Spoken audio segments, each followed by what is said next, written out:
Hello everyone, আসসালামু আলাইকুম। Welcome to my channel. আজ তৈরি করে দেখাবো ক্যারামেল এগ পুডিং।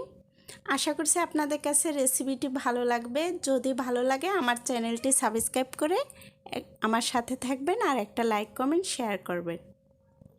তো পুডিংটা তৈরি করার জন্য এখানে আমি 5টা ডিম নিয়েছি আর এখানে দুধ নিয়েছি 1 মগ, ভ্যানিলা এসেন্স, চিনি। তো এবার এখানে একটা পুডিংয়ের মিশ্রণ তৈরি করে নিতে হবে। এবার আমি এখানে ডিমগুলো সব ভেঙে নিয়েছি আর তার সাথে অ্যাড করে দিলাম চিনি। তো ডিম আর চিনিটা ভালো করে মিক্সড করে নিতে হবে যাতে চিনির দানাদার ভাবটা না থাকে। আর এবার দিয়ে দিলাম দুধ।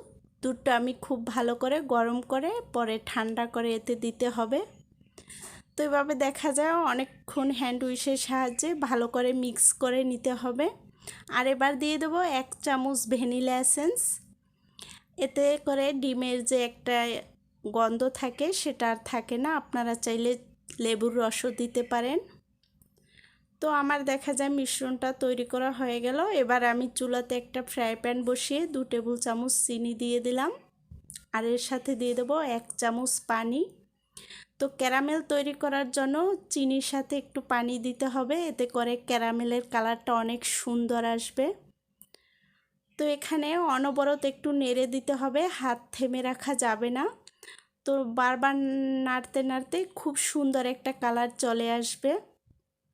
এই তো দেখা যায় আস্তে আস্তে কালারটা আসতে আছে। তো যখন একটা পারফেক্ট লাইট কালার চলে আসবে ঠিক তখন ক্যারামেলটা নামিয়ে যে পাত্রে পুডিংটা তৈরি করব সে পাত্রেই ক্যারামেলটা ঢেলে ভালো করে সেট করে নিতে হবে। তো এটা গরম অবস্থায় খুব ভালো করে সেট হয়। তো এভাবে একটু নেড়ে দিতে হবে চারপাশে ঘুরিয়ে। এবার আমি এখানে পুডিংয়ের যে মিশ্রণটা সেটা একটা ছাঁকনির সাহায্যে খুব সুন্দর করে ছেঁকে নিতে হবে। ছেঁকে নিলে পুডিংটা অনেক সুন্দর স্মুথ হয়।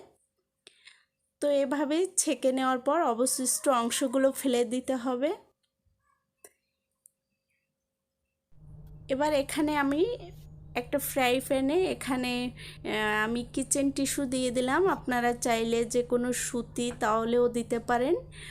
তো কিচেন টিস্যু দিয়ে তার উপরে আমি বাটিটা সুন্দর করে বসিয়ে দিয়েছি আর বাটিটা ঢেকে দিতে হবে। আর এখানে বাটিটার অর্ধেকটা পরিমাণ পানি দিয়ে দিতে হবে। তো পানি দিয়ে এবার আমি এটাকে একটানা 20 মিনিট ঢেকে রেখে দেব। তো একটানা 20 মিনিট রেখে দেওয়ার পর আমি ফিরে আসলাম 20 মিনিট পর। এবার আমি চুলার জালটা বন্ধ করে দিয়ে এখানে যে ঢাকনা একটা ছিদ্র থাকে সেটাকে ঢেকে রেখে দিছি 5 মিনিট। তো দেখা যায় 5 মিনিটও এভাবে মানে পুডিংটা অনেক সুন্দরভাবে হয়। তো এখানে এবার একটা কাঠির সাহায্যে এটাকে চেক করে নিতে হবে। তো আমার দেখা যায় পুডিংটা অলরেডি হয়ে গেছে। এবার আমি সম্পূর্ণ এটাকে 1.5 ঘন্টা ঠান্ডা করে নেব। তো ঠান্ডা করে নেওয়া হয়ে গেছে। এবার আমি একটা চাকুর সাহায্যে 4-5টা এভাবে ছেড়ে সাইড করে কেটে নিতে হবে। তো এবার আমি এটাকে ঢেলে পরে নিয়ে নিলাম। তো এই তো দেখেন আমি তৈরি করে দেখালাম ক্যারামেল এগ পুডিং। আশা করছি আপনাদের কাছে ভালো লাগবে। তো ভিডিওটি দেখার জন্য অনেক ধন্যবাদ। সবাই ভালো থাকেন। আল্লাহ হাফেজ।